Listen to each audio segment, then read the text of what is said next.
ناظرین کرام، اللہ تعالیٰ نے اپنی تمام مخلوقات کو نہ صرف بے شمار صلاحیتیں دی بلکہ انہیں مختلف حواس سے بھی نوازا، جن کے ذریعے یہ مختلف امور سر انجام دیتے ہیں۔ جیسے انسانوں کی ایک قسم جنگلوں، غاروں یا پہاڑوں میں رہتی ہے۔ ان کے اندر یہ صلاحیت ہوتی ہے کہ یہ خطرات کو بہت دور سے پہچان لیتے ہیں۔ مثلاً اگر طوفان آنے والا ہو تو انہیں آسمان کی رنگت اور ہوا کی بو سے اندازہ ہو جاتا ہے، یا زمین سے کان لگا کر بھی اندازہ لگا لیتے ہیں کہ زلزلہ آنے والا ہے۔ ناظرین، انسان تو انسان، اللہ نے چرند اور پرند میں بھی ایسی خصوصیات رکھی ہیں جسے نہ صرف دشمن دوست کا پتہ لگا لیتے ہیں بلکہ ہر طرح کے خطرات کو بھی ناپ لیتے ہیں۔ اگر طوفان یا زلزلہ آنے والا ہو تو گھوڑا اپنے کان گھمانے لگتا ہے۔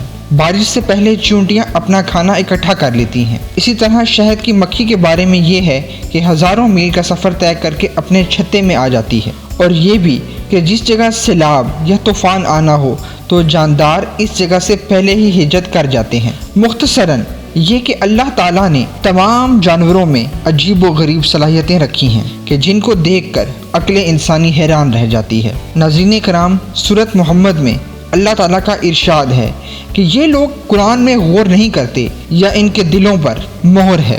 تو آئے ناظرین، ذرا غور کرنے کی کوشش کرتے ہیں کہ چونٹیاں چلتے چلتے رک کر دوسری چونٹی کے منہ سے منہ لگا کر کیا کرتی ہے، اور مزید یہ کہ بارش سے پہلے ہی انہیں کیسے پتہ چل جاتا ہے کہ بارش آنے والی ہے۔ ان کے پاس کوئی غیب کا علم ہے یا کوئی تلسم؟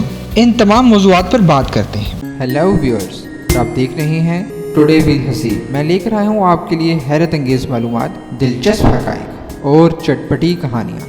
میرے چینل کو سبسکرائب کریں اور بیل آئیکن پر ضرور کلک کریں۔ خواتین و حضرات، چونٹیوں سے متعلق سورہ نمل کی آیت 17 اور 18 میں اللہ تعالیٰ ارشاد فرماتا ہے، اور سلیمان نکلے اپنے پورے لشکر کو لے کر جس میں انسان، جن اور تمام جانور تھے، فوج بندی کیے ہوئے جانے لگے، یہاں تک وہ گزرے وادی نمل سے جو چونٹیوں کی وادی تھی۔ ایک چونٹی نے دوسری چونٹی سے کہا، اے چونٹیوں، اپنے گھروں میں گھس جاؤ، کہیں تمہیں سلیمان اور اس کی فوجیں نہ پیس ڈالیں اور انہیں خبر بھی نہ ہو۔ اور سلیمان نے جب یہ بات سنی تو بہت مسکرائے اور اپنے لشکر کا رخ موڑ لیا۔ خواتین و حضرات، چونٹیاں حضرت سلیمان علیہ السلام سے باتیں کرتی تھیں، اور اللہ تعالیٰ نے سلیمان علیہ السلام کو ان کی باتیں سمجھنے کی صلاحیت بھی دی تھی۔ جو بات قرآن میں 1400 سال پہلے بتائی گئی، آج کی جدید سائنس مختلف تجربات کرنے کے بعد اس نتیجے پر پہنچی ہے کہ چونٹیاں ایک زبردست معاشرتی سسٹم میں رہتی ہیں اور اتنے کمپلیکیٹڈ سسٹم سے بات کرتی ہیں کہ عقل دھنگ رہ جاتی ہے۔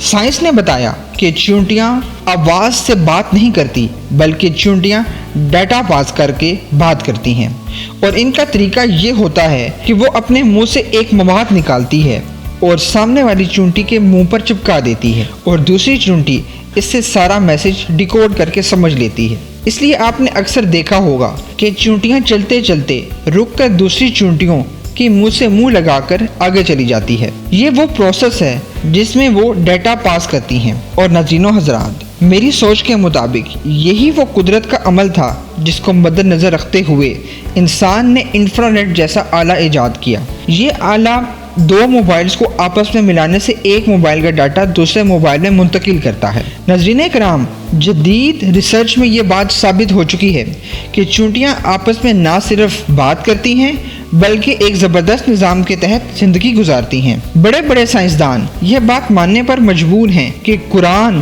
کسی شخص کا لکھا ہوا کلام نہیں۔ ناظرین کرام، آپ نے اکثر دیکھا ہوگا کہ بارش سے پہلے چونٹیاں اپنے گھر کے باہر گول چکر لگانا شروع کر دیتی ہیں اور مٹی کے پہاڑ بنا لیتی ہیں تاکہ بارش کا پانی ان کے گھر میں نہ جا سکے۔ تو ناظرین، انہیں وقت سے پہلے بارش کا اس لیے اندازہ ہو جاتا ہے کیونکہ ان میں قدرتی طور پر ایک سینسر موجود ہے جس کو ہائیڈروفولک کہتے ہیں۔ جب ہوا میں نمی کا تناسب زیادہ ہو جاتا ہے تو چونٹیوں میں موجود سینسر اسے محسوس کرتا ہے اور چونٹیوں کے دماغ کو بارش سے متعلق پیغام پہنچاتا ہے۔ اس طرح چونٹیاں بارش سے پہلے ہی اپنے کھانے پینے اور رہن سہن کا انتظام کر لیتی ہیں۔ ناظرین کرام، آپ نے محکمہ موسمیات کو دیکھا ہوگا، وہ بھی اسی عمل کو دہراتے ہوئے ہوا میں نمی کا تناسب نوٹ کرتے ہیں اور پھر بتاتے ہیں کہ بارش کے کیا چانسز ہیں۔ تاریخ گواہ ہے کہ جنہوں نے قرآن پر غور کیا ان لوگوں نے درختوں کے نیچے بیٹھ کر نہ صرف زمین کا حجم بتا دیا ہے بلکہ یہ بھی بتایا کہ انسان